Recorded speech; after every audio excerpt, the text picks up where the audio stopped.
Welcome to Pario Magazine, where I chat with individuals who have a desire to create. Today, I am joined by one half of the movie review podcast, Popcorn Podcast with Leigh and Tim. Welcome to Pario Magazine, Tim Iffland. Hey, mate, really appreciate you inviting me on. Happy to be here. And the desire to create, indeed, there's a lot of us out there, but I know it's quite some pull, isn't it? Oh, definitely. And yeah, the amount of people that their life becomes interwoven with their chosen creation is crazy. Oh, it is crazy. I mean, like I have a full-time job like many people do, but then the podcast is definitely this passion project, but it's also another full-time job, really, when you put so much of your heart and soul and time and effort into it. But the reward is so worth it because you're talking about cinema, you're talking about movies that make you feel something, right? It makes you look at your own life in a certain way, or just have a really good bloody fucking time as well. It doesn't need to like give you a message, just maybe give you a feeling, which is so powerful. So yeah, I consider myself one of the lucky ones who gets to do this, really. Awesome. So we're here today to chat about your journey through the world of movies and podcasting. Before we dive into that side of your life, can you give our audience a little bit of an introduction as to who Tim is outside the cinema and away from the microphone? Yeah, sure. Yes, my name is Tim and I'm 34 and I live in Sydney, Australia. I've lived in a few places around the world over my time. I spent a couple years in London. My dad worked for the BBC, so I actually started school in London. So travel and seeing new things has always been part of my life. And I've been on many a trip around the world that sort of feeds that hunger and that need for travel and experiencing new cultures and things. And then I lived in London as an adult as well. I used to work in TV presentation, which is switching live sport and news, working 12-hour shifts, days and nights. So I did that for about 4 years, both in Sydney and in London. And then when I came back to Sydney, oh gosh, it would have been about 10 years ago now. I've been on the ground living in Sydney again. Well, that's when I met my now husband about 8 years ago. And I started working in the land of television sales. So I worked for regional sales, a network called Win Television here in Australia. And I worked there for about 18 months. And just only at time of recording 2 days ago, I just finished up at Channel 9 after 6.5 years. So I'm in a bit of a spin right now, about to transition into a whole new career path in non-for-profit for a charity called Tour de Cure, working in partnerships, which is where I've cut my teeth over the last 6 or 7 years, working in content brand integration on entertainment shows like Married at First Sight, Celebrity Apprentice, Beauty and the Geek. I've worked on Australian Ninja Warrior and The Block for a hot minute. I've worked on The Voice as well. The 100 with Andy Leigh, kind of dabbled in some of the dramas that Channel 9 have produced over the years, like Underbelly and Sea Change. I don't know, Lego Masters. That's, how could I forget Lego Masters? One of my favorite shows that I've worked on. So I mean, media, TV, movies have just been such a big part of my life from day dot. Like I can't actually remember never not loving TV or movies. And so finding myself in the world of podcast where I get to talk about it freely, share my opinion and riff off my co-host Leigh is just so much fun. So, I mean, I've got like the whole my work and that media and now about to work in a non-for-profit and working in television, but then getting to, when one laptop goes down, then another one comes up and we get to talk about movies all the time, which I love. Very nice. Ticked off all the big names at Channel 9 there. So it sounds like, yeah, you come at podcasting about movies and with a unique perspective from sort of both sides of the production process. Yeah, I mean, first and foremost, I come to talk about movies as a fan because, as I said, like I don't remember not loving movies or TV shows. I just grew up just absolutely adoring them and loving to escape in the world of, the Steven Spielberg classics and Star Wars. And one of my fondest memories, it literally changed my life in terms of, wow, what a world this is, was when I watched The Lord of the Rings, The Fellowship of the Ring in cinemas back in 2001. And I knew that it had me, because at the end of that movie, I looked down and I hadn't touched my popcorn.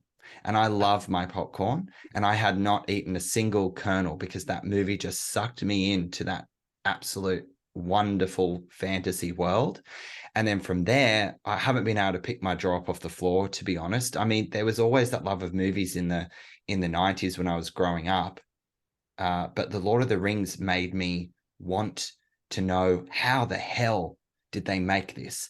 How on earth did they achieve this? And so therein began my obsession with the behind the scenes DVD extras in every DVD that I bought from JB Hi-Fi and spent all my money on, was getting to know the ins and outs of what a director wanted to achieve, how the actors came to their performance, their accents, their physicality.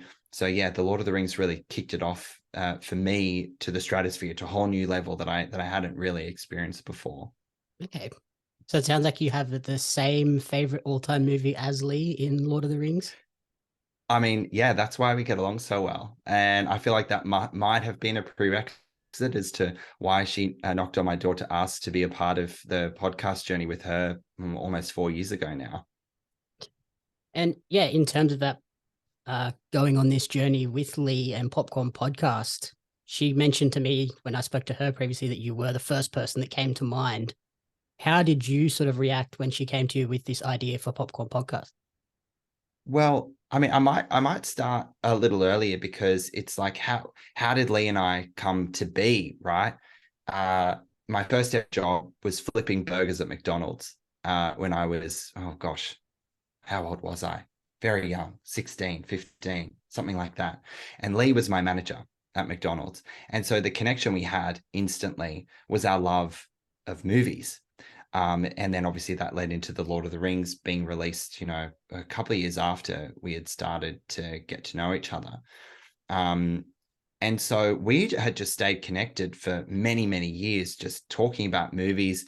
With the rise of social media, Instagram and Facebook, we connected through that way, because we both lived, we didn't live in Australia at the same time as each other. We both were quite worldly growing up.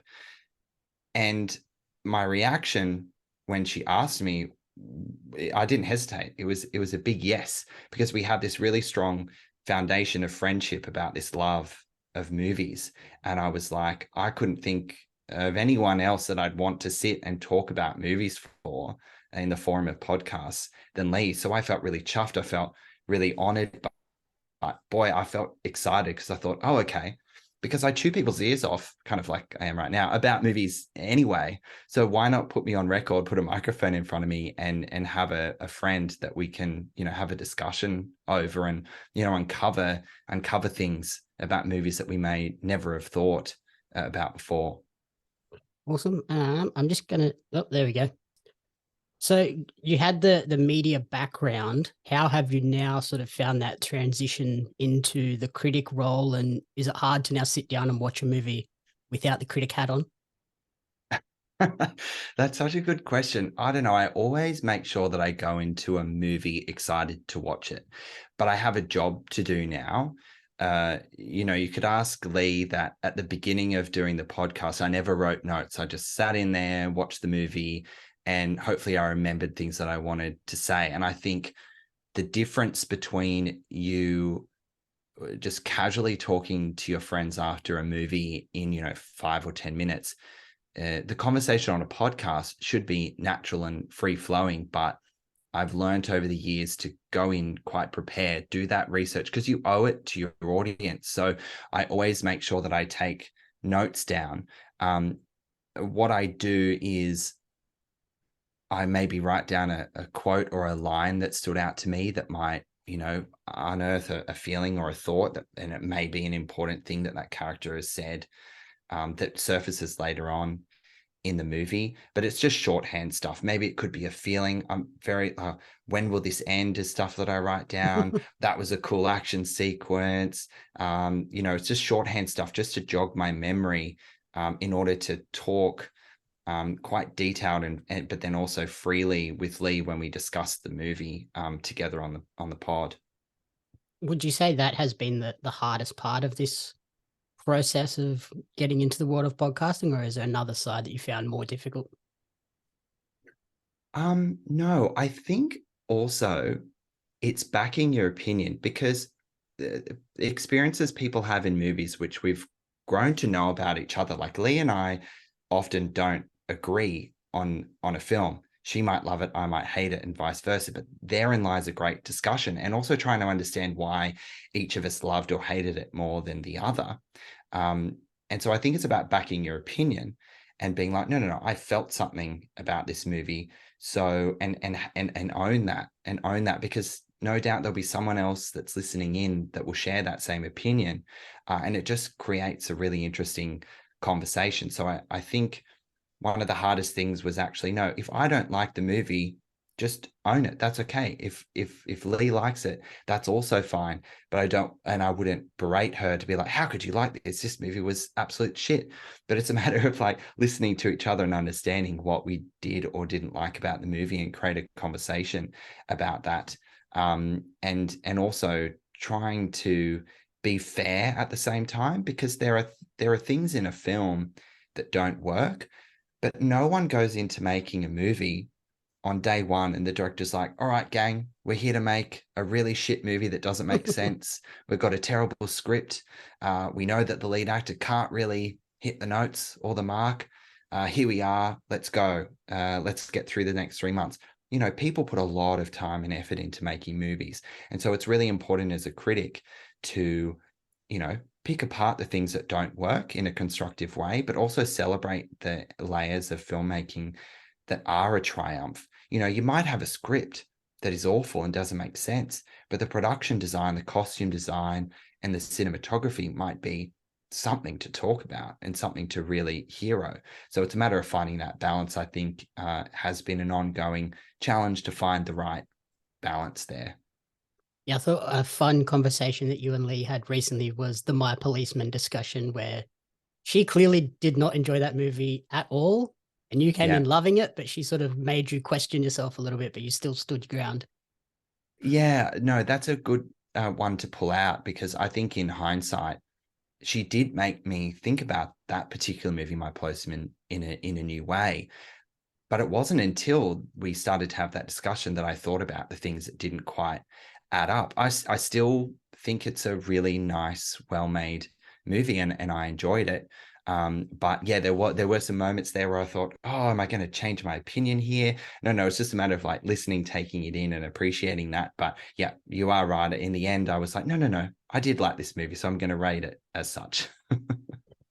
And then what would be the biggest piece of advice you have for budding podcasters or film critics? Is it, yeah, that make sure you take notes and stand your ground on any opinion that you do form? Yeah, take notes is important. I'm just quick to forget stuff, to be honest. So in anything that I do, I always have to take notes. So that was something I learned pretty quickly, was to take notes, because it just backs you in the podcast and it shows you more prepared. I think the piece of advice is to be prepared, because your audience are taking time out of their day to listen to you, to hear an opinion. So going, having done the research, have some sort of a position that makes sense, show that you care. But I really think that some of the best advice I can give budding, early independent podcasters, or someone who's thinking, have a really clear position. What is the structure of your episode? And stick to that from a consistency perspective. What's your point of difference? Mine and Leigh's was new cinema releases. That's what we're talking about. We weren't going to try and dabble and stretch ourselves too thin to talk about TV shows or gaming or any sort of other pop culture stuff.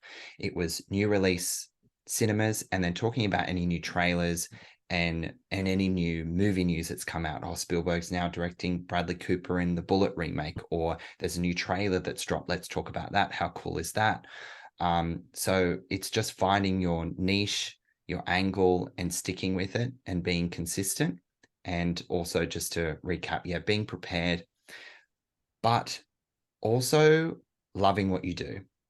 Like it can't feel like a job. It's got to feel like something you really, really love and want to talk about, because there's so much time and effort that gets put into it, and you don't want it to turn around and be something that you just have to take a deep breath. Okay, now I've got to do this now. It's like, no, every episode we go in to record, every movie I go in to watch, I'm bloody excited. And I still feel that almost 4 years on. That's awesome. In terms of that workload with the podcast, how do you and Leigh split those duties? That is a very good question, because when it's just the two of you, or there's a few more than two of us, which I'll explain, but we have a lot of structure and process. We communicate through an Excel spreadsheet with very clear roles and responsibilities that we update each week and refresh. I won't bore you with how long that list is, but it's just knowing where the responsibility lies and then getting it done, and it's color coded when it's done or not, or whatever. It sounds complicated, but it's actually quite simple. No, that's And that's someone after my own heart with the color coded spreadsheets. Yeah, that's right. I mean, green, orange, and black and blue and red, those all stand out. So you know exactly what you're looking at, depending on what your key is. So it's just a matter of owning those and having visibility on all the mission critical weekly tasks on the one-stop shop. We also prepare all our episodes on a service called Trello. So that's where we list out all the episodes from the synopsis, the director, writer, the cast, and then we hit some like, what do we want to talk about in the episode? Is it cast and performances? Is it the story and the script? Is it, the sets and the costumes? Is it the music? Is it the special effects? So we kind of do those dot points, but we go away and prepare our own notes based on those headlines, and we don't share with each other our position on the movie. We see all these movies together more often than not, about 90% of the time. We don't talk about them after we see it, because we wait to make it feel as organic as possible when that red light comes on when we're recording. But we do have visibility on the things that we do want to hit and talk about, just so there's consistency and there's a flow to the episode. So yeah, we have lots of stuff on Trello. We have all the things that we want to publish, be it our video interviews on YouTube, the audio versions of those, all the actual review episodes, the social posts that we put up, the snippets and things like that. There's also another spreadsheet with all our social calendar, the scripts and the times and everything that goes publishes across Facebook and Instagram. We have an amazing podcast coordinator called Tessa, who helps us manage all that sort of day-to-day heavy lifting of all those things, to keep us relevant and on the pulse of the movie land, which just moves rapidly fast. And then my husband Josh also edits all of our video content, so all the video interviews that we do, and any other video-based content, the snippets of the interviews, our audiograms. So yeah, I mean, that's that. As much as I've listed out there and all the structures and processes, I'm sure Leigh would tell me that I've missed quite a few. But there are endless ways. But it's just a matter of having really clear communication. After every episode, we have a whip where we just list some things that we've either not got to or have struggled with, or we push a deadline out to the next week or something. So it's just having that constant stream of communication, so we know exactly where things are at, what needs to be done, who needs support elsewhere based on our busy day-to-day lives. But you have to put the effort in order to deliver what you need to deliver, depending on what your content strategy and lineup is.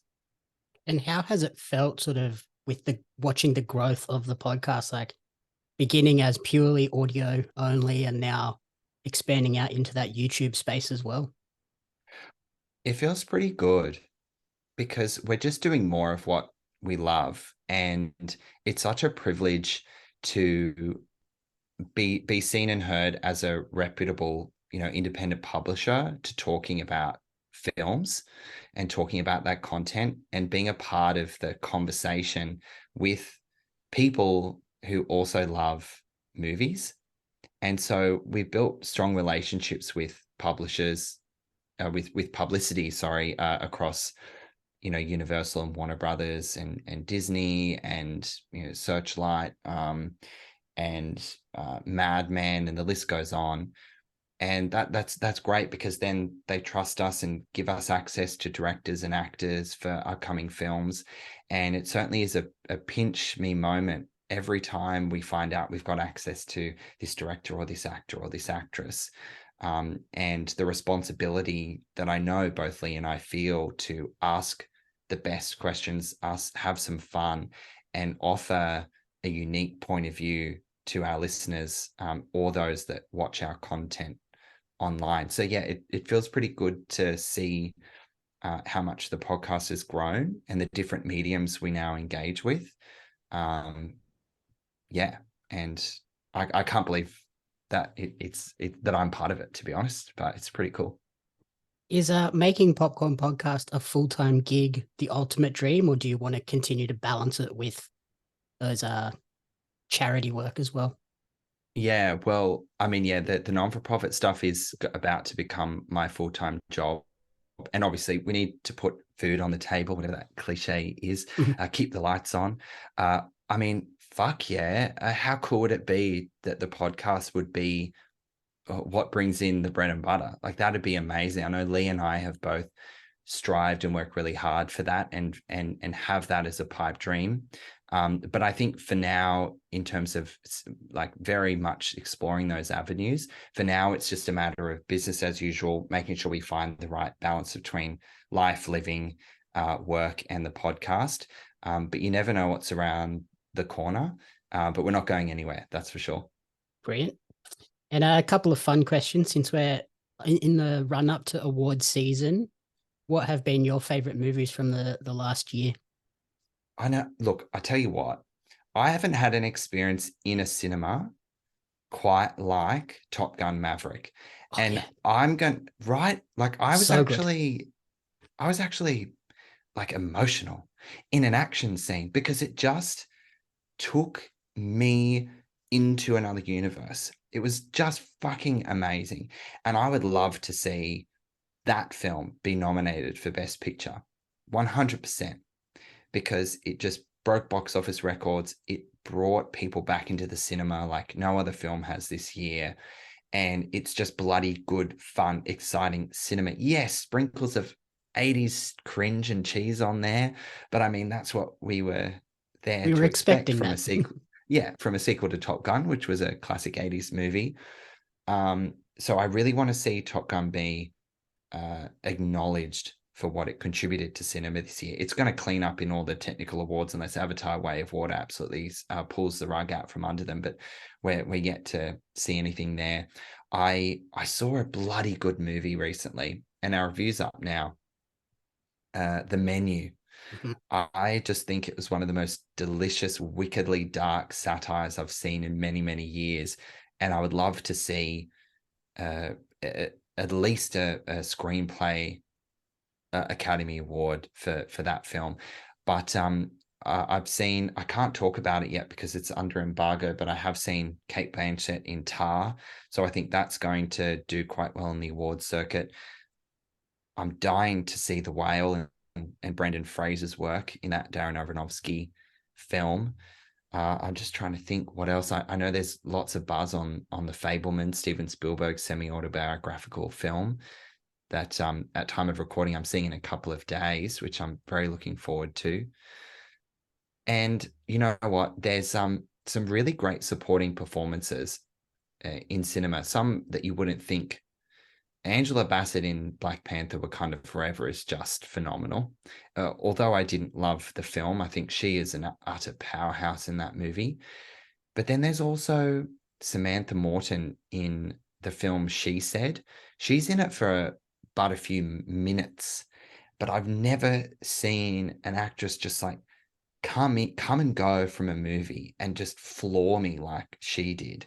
It could be another like Judi Dench, who only had 8 minutes of screen time in Shakespeare in Love and walked away with the Best Supporting Actress Oscar. I don't know. Elizabeth Morton is just such an incredible actress, and I feel like she could be up for a couple of awards this upcoming season. But oh my God, I could just talk about this forever. What about you? What do you think deserves to be recognized yourself? So yeah, Top Gun Maverick. It was stunning. I recently watched The Menu as well and thought that was amazing. Yeah, Way better than I thought. And I agree with you. Don't watch the trailer for that one. Just go into that movie 100%. unseen. You bet. And then, yeah, sort of looking ahead to like anticipated movies, I'm excited for The Whale as well. Hearing all Mm, the buzz coming out of the film festival, it's like, okay, yep, definitely need to see that one as soon as possible. And yes. Oh my gosh. it's probably not going to be a good movie, but I kind of want to see Mario. What do you think of Chris Pratt's voice as Mario based on the small audio we heard from the trailer that came out recently? Yeah, it was iffy. It was a bit weird. That's a perfect reaction It because kind it of wasn't a, it sounds like one of the characters from Bob's Burgers, the mum from Bob's Burgers. And that really put me off when I heard somebody put those side by side. I was like, oh God, no, now I can't unsee that from this movie. So oh that's going to be right. So fun. you're gonna be watching that thinking it's the mum from Bob's Burgers. Like you won't be able to escape that now. No, Oh no. Oh no. Look, we'll see. We'll see. I mean, I have every faith. I mean, visually, from an visually it looks animation great. perspective, holy shit, looks so good. Uh, but I mean, yeah, his voice is less than desirable at this point in time, but we'll see what happens. Alrighty. So looking ahead for 2023, what is on the horizon for yourself and Popcorn Podcast? Expanding further than YouTube or just continuing to just sort of up the game in what you're currently doing? Yeah, I think you've nailed it on the head. I think upping the game and keeping up the consistency of landing those those big interviews with directors and actors and and really working hard to deliver good video interview content as well. Obviously, we just want to keep sharing our opinions and our thoughts on films to help people make the best decisions when they're using their well-earned money to pick a movie. Where I'm in such a privileged position where I get to see so many movies, and I guess our job is to just keep being as open, honest, and constructive to help people decide to spend their money where they should to see, be it a big blockbuster MCU epic or whatever the DCU decides to pump out in the coming months or years, or a thought-provoking drama, or a comedy that just makes you wet yourself while you're watching the movie. I mean, it's just a matter of staying consistent and hoping people keep listening and keep loving what we do, because we certainly do. And I just want to keep that love alive between Leigh and I and our audience is really the ultimate goal. Perfect. So finally, where is the best place for people to support you and track your creative journey moving forward? So I guess the best place you can start is our website, popcornpodcast.com. We've got all our episodes up there that you can listen to, and then links to where you can listen to us across all the different platforms like Apple Podcasts and Spotify, iHeartRadio, etc. We also have written feature articles on that website too. And then you can also, and then all our giveaways. We do ticket giveaways and things, so you can head to the website and see what we've got going on there. But then also YouTube is where you can catch all our video interviews with directors and stars. And that's Popcorn Podcast with Leigh and Tim, if you give that a little search.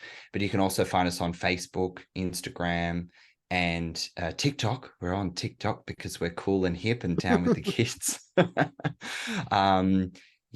That's probably all the best places to go and find us. Right. Awesome. Thank you so much for taking the time to chat with me, and good luck with the movies and the podcast. Mate, thank you so much, Jamie. I've had an absolute blast. Really appreciate it.